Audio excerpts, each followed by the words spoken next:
O filme sobre o qual eu vou falar hoje é um drama que narra uma jornada individual que se passa no pós-Segunda Guerra Mundial e que é protagonizado por um judeu sobrevivente do Holocausto que migra para os Estados Unidos e dá certo lá como um self-made man, ou seja, como um homem que conseguiu dar certo por conta própria na terra da oportunidade, ou seja, só por essa descrição que eu fiz até agora, você já deve imaginar que é um filme que vai cair nas graças dos americanos e isso inclui a academia. Eu tô falando de O Brutalista, que já tá sendo cotado para indicações ao Oscar, inclusive para vitória ao Oscar de melhor filme, e num possível embate entre Anora e O Brutalista, eu consigo imaginar muitos votantes da academia e de outras premiações de Hollywood pendendo pro lado de Brutalista por motivos ideológicos. Imagina, enquanto Anora é uma fábula anti-americana, O Brutalista é uma saga de vitória dentro do capitalismo yankee,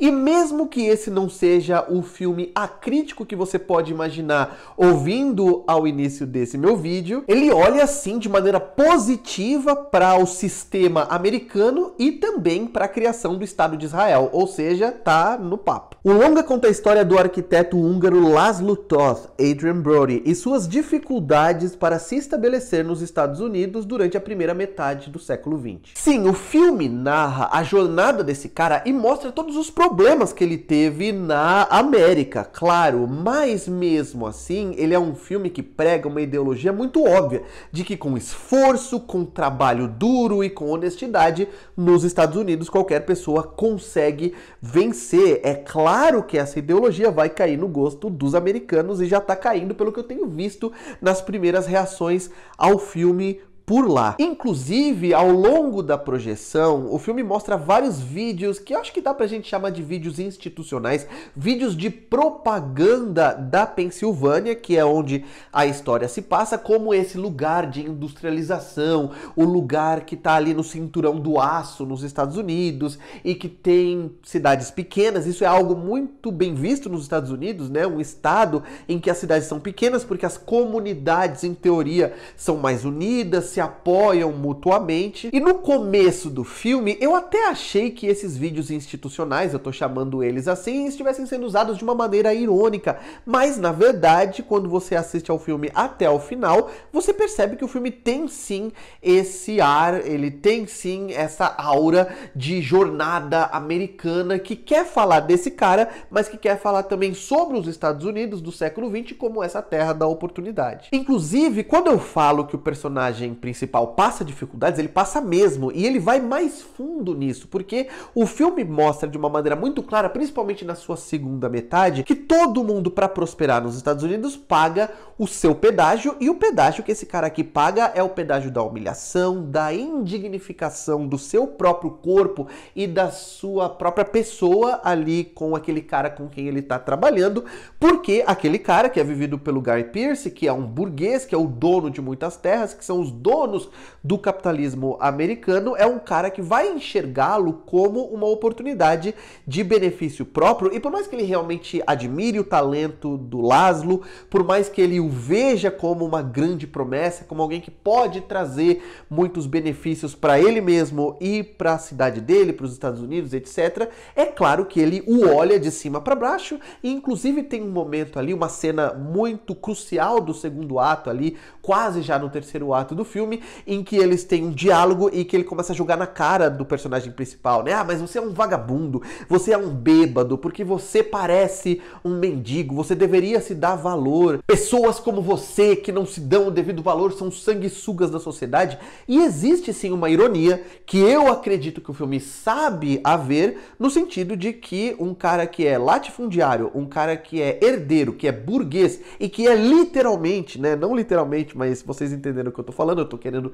exagerar, sanguessuga da sociedade, é ele que vive do trabalho alheio sem trabalhar, mas ele tá ali jogando isso na cara do outro só porque ele encontrou ele bêbado, drogado ali, entre aspas, na sarjeta. Eu tenho um problema com o personagem principal vivido pelo Adrien Brody, que tá muito bem no filme, tá? A atuação dele vai ser indicada a prêmios, ele tá muito bem, mas porque ele é um personagem reativo 100%. Ele não toma em nenhum momento grandes atitudes, grandes decisões. Quando ele é confrontado pelas circunstâncias, ele acaba indo com a correnteza, né? Ele segue o fluxo. Inclusive tem uma frase que ele usa em vários momentos diferentes ao longo da projeção, que é: eu não tenho expectativa nenhuma, o que faz com que seja difícil a gente realmente se apaixonar por aquele cara, por vários motivos que vão muito além da gente gostar do personagem ou não. É claro que a gente se envolve com a jornada dele, é claro que a gente escolhe o protagonista para torcer, e a vulnerabilidade dele naquela situação faz com que a gente se identifique com a situação dele,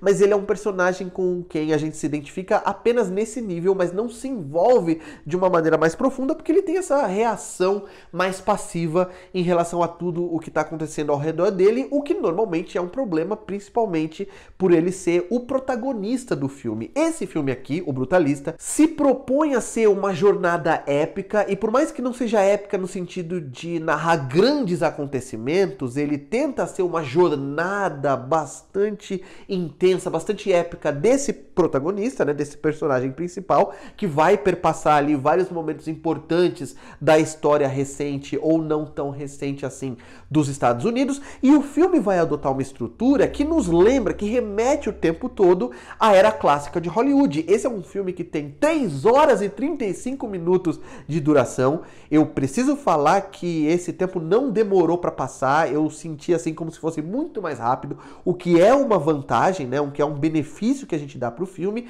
e ele tem uma estrutura muito parecida com o que os filmes tinham lá na década de 50, por exemplo. Por ele ser um filme muito longo, ele tem uma overture ali no começo, né, que ele tem uma espécie de abertura musical. No meio do filme, mais ou menos, ele vai ter uma intermission, uma intermissão ou um intervalo, né, que na sessão onde eu assisti ao filme na Mostra de São Paulo, teve realmente intervalo, as pessoas levantaram 15 minutos, né, para tomar uma água, para tomar um café ou para ir ao banheiro, e depois no final ele tem também uma espécie de epílogo. Então ele tenta causar não só uma experiência de jornada épica, mas também de nos remeter, de nos levar de volta à experiência cinematográfica que os americanos tinham naquela época, no começo do século XX, e eu fico curioso para saber como esse filme vai performar quando ele chegar nos streamings, porque se filmes como O Irlandês do Scorsese, por exemplo, já geraram muita discussão e eram filmes lançados diretamente para Netflix, e muita gente falava que assistia como se fosse uma série, né, 1 hora do filme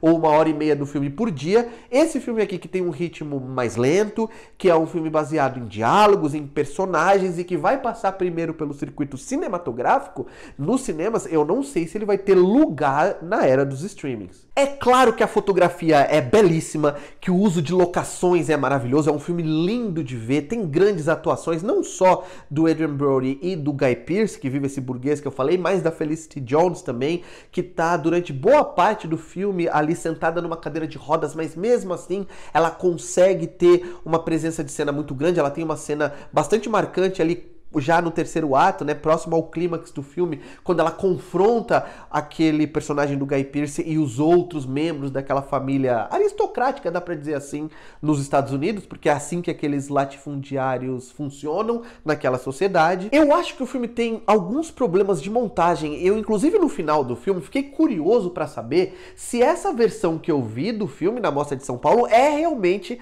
a versão final que vai pro cinema, porque tem alguns momentos em que o filme tem problema de montagem, como, por exemplo, alguns saltos no eixo que não fazem muito sentido. Tem uma cena, quando vocês assistirem ao filme, vocês vão saber de qual eu tô falando, em que o personagem do Guy Pearce tá lá vendo um mármore sobre o qual o protagonista falou pra ele anteriormente, ele tá encostando no mármore, conversando com outros personagens, e aí tem uns saltos no eixo, por exemplo, tem alguns cortes em relação ao personagem que mantém o ângulo de filmagem, ou então cortam para um ângulo muito próximo, né, que dá uma espécie de piscada, assim, né, dá um tilt na tela, que é o efeito que normalmente dá quando tem saltos no eixo, e que eu achei um pouco amador. Eu não sei se isso tem a ver com o filme ainda não tá finalizado, ou se realmente é um problema de montagem, mas de forma geral, o filme é um esplendor técnico, mesmo que não seja um filme tão profundo e que não seja também um filme que nos dê razão suficiente para amar aquele protagonista quanto o filme parece acreditar. E para um filme que fala sobre um arquiteto brutalista do leste europeu, como o título já deixa claro, ao longo de 3 horas e 35 minutos de projeção, eu não posso dizer que se você não sabe nada sobre o brutalismo, você vai aprender assistindo a esse filme, o que eu acho sim que é um problema tanto Tanto que tem alguns momentos no filme em que o filme tenta fazer algumas transições, cortando para imagens aleatórias de prédios brutalistas, mas mesmo assim eu acho que se você não souber sobre as técnicas, sobre a história desse movimento artístico da arquitetura, você não vai saber. E o filme, entendendo isso, que não é suficiente assistir ao filme para entender sobre esse movimento, ele vai ter um epílogo lá no final, que eu não vou revelar spoilers aqui, tá, gente? Não é sobre a história, porque o epílogo, ele vai ser realmente um epílogo, ele vai ser desconectado da história, ele vai dar um salto no tempo para mostrar lá uma exibição no museu, e nessa exibição, por incrível que pareça, num filme de ficção, vai ter uma mulher lá, que é uma das guias do museu, que vai falar num discurso, vai explicar por que esse cara é importante para a história da arquitetura, por que o estilo que ele desenvolveu é um estilo que vai ficar para as próximas gerações. E eu fiquei pensando, por que isso não nos foi apresentado de uma maneira mais orgânica ao longo do filme e precisou esperar chegar nesse momento, no epílogo do filme, para esse filme colocar uma mulher ali para falar com a gente, né? Porque é o que esse tipo de cena tá fazendo, falando com a gente diretamente e explicando por que a gente deveria já ter achado esse cara importante ao longo do filme inteiro. Pode parecer que eu odiei o Brutalista? Talvez, mas eu dei aqui também alguns motivos pelos quais eu gostei da experiência, mas é um filme muito menor do que os americanos vão considerá-lo. Ele é imenso no ponto de vista da duração, do escopo do projeto, mas menos, gente. Não é a obra-prima que muitos americanos, principalmente, vão te dizer que ele é. Quando vocês assistirem ao filme, venham aqui me dizer o que vocês acharam, se vocês gostaram ou não gostaram, concordam ou discordam dos pontos que eu apresentei nessa crítica. Já deixa um comentário, mesmo antes de você assistir ao filme. Eu sei que ele é um filme que não foi exibido comercialmente ainda, mas para ajudar no envolvimento do canal, e não se esquece de dar um like no vídeo, se inscrever se você ainda não está inscrito, clicar no sininho se você ainda não clicou e acionar ali o sempre, para que você sempre receba indicações de vídeos novos por aqui. E por hoje é isso, um abraço, tchau!